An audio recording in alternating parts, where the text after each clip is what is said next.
Ivan Mileusnić za kraj, odnosno za početak ove nove 2022. Rođendan da se odigra nešto. Mora. Ivica, obrati pažnju na nas, molim te. Domaćinu, izvoli. Sofro, ja imam sledeću ideju, pošto mladići neće da igraju, samo dame. Što me gledaš tako ozbiljno, Ivice? Ne znam šta ti su ti namere. Pa ne, niste hteli da igrate, samo nas tri. Namere su joj čast. Onda vi da birate koja je najbolja, može? Može. Može, ajde. Nemam drugog izbora. Sanja, ovo si učila, ako si zaboravila imaš minus. Znači, pripremite desnu nogu, učimo baćatu.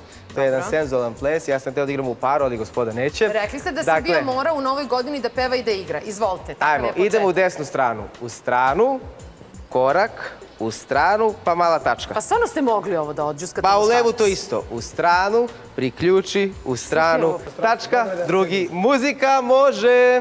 Sale, top igramo, nemaš...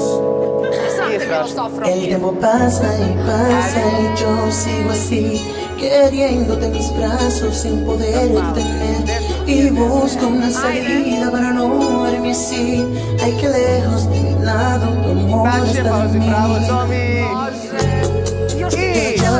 Lloro saber que no estás en mis labios, mi amor. Yo te quiero besar y trato por no sentirme así. Pero es malo saber que ya me quieres a mí. Mira cómo estoy sufriendo. Me queda mucho por dentro. Vidiš kakvi su ovo mladići? Izvini, Lukas, šta ti je ovo bilo teško? Ja sam učio korak za izlaženje iz emisije. Ma da! Kakav si. Slušaj, kraj, Mileusnić, izvoli Dare to Dance, Evo, ja ću do nekog tamo puta. Muzika, Idemo si dana. Sedeći! 6, 5, 6, 7 i desna, leva, preko, gore, srcu, leđe, vaši.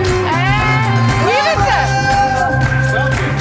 Ne, moraš ponovo, Ivica nije učestvovao. Pa ne, ja ne učestvujem. Ja baci sako, ceo končuntravo.